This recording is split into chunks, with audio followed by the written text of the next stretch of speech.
नमस्कार, आप news phonation देख रहे हैं। मैं हूं आपके साथ वंदना।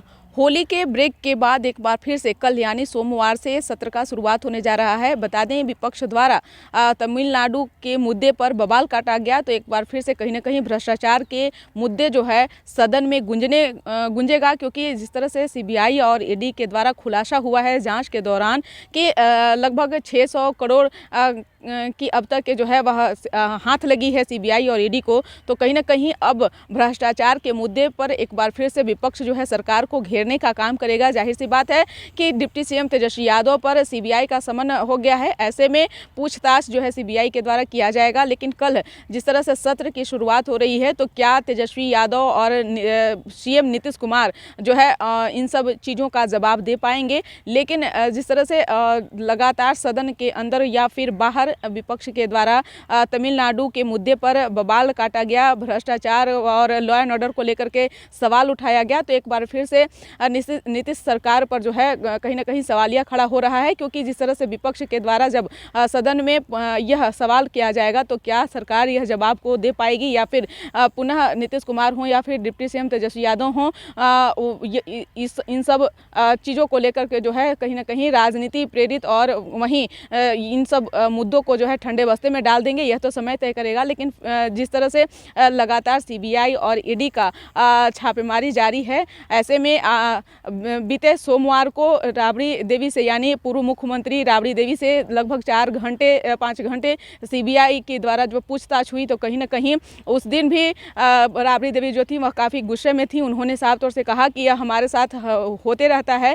वहीं तेजस्वी यादव से जब इन सब मुद्दों पर पूछा गया था तो उन्होंने साफ तौर से कहा कि हमने तो कई बार सीबीआई और ईडी को कहा है कि आप हमारे आप हमारे आवास पर ही दफ्तर बना लें ताकि आप लोगों को परेशानी नहीं होगी।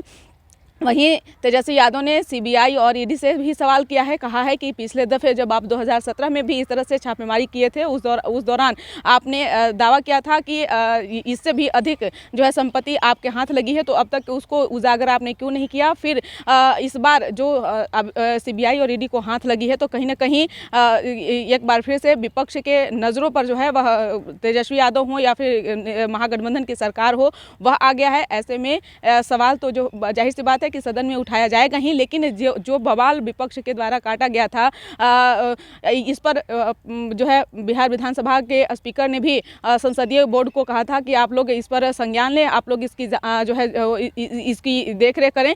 लेकिन अब सवाल यह उठ रहा है कि जिस तरह से सीबीआई और ईडी के द्वारा लगातार छापेमारियां चल रही है और जो अकुल संपत्तियां जो है वह मिल रही है, तो कहीं ना कहीं अब सरकार और विपक्ष एक बार फिर से सदन में आमने सामने दिखेगा। लेकिन जब क्या विपक्ष सरकार से सवाल करेगा तो क्या सरकार इन सब मुद्दों को लेकर जवाब दे पाएगी या फिर एक राजनीति प्रेरित के तौर पर जो है मुद्दों को घुमा दिया जाएगा या फिर ठंडे बस्तों में जो है वह डाल दिया जाएगा।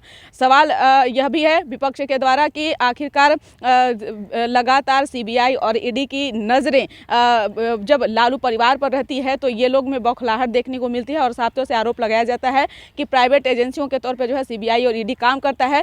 लेकिन लालू परिवार के तरफ से भी दुहाई दिया गया और यह भी बताया गया कि बहू जो है वह प्रेग्नेंट है। ऐसे में सीबीआई और ईडी जो है परेशान कर रहा है, तो साफ तौर से पूर्व उप मुख्यमंत्री सुशील कुमार मोदी ने भी जवाब देते हुए कहा था कि किसी को परेशान नहीं किया जा रहा है। तो क्या अगर किसी के घर में महिलाएं रहेंगी या बच्चे रहेंगे तो एजेंसियां जो है काम करना बंद कर दे क्या?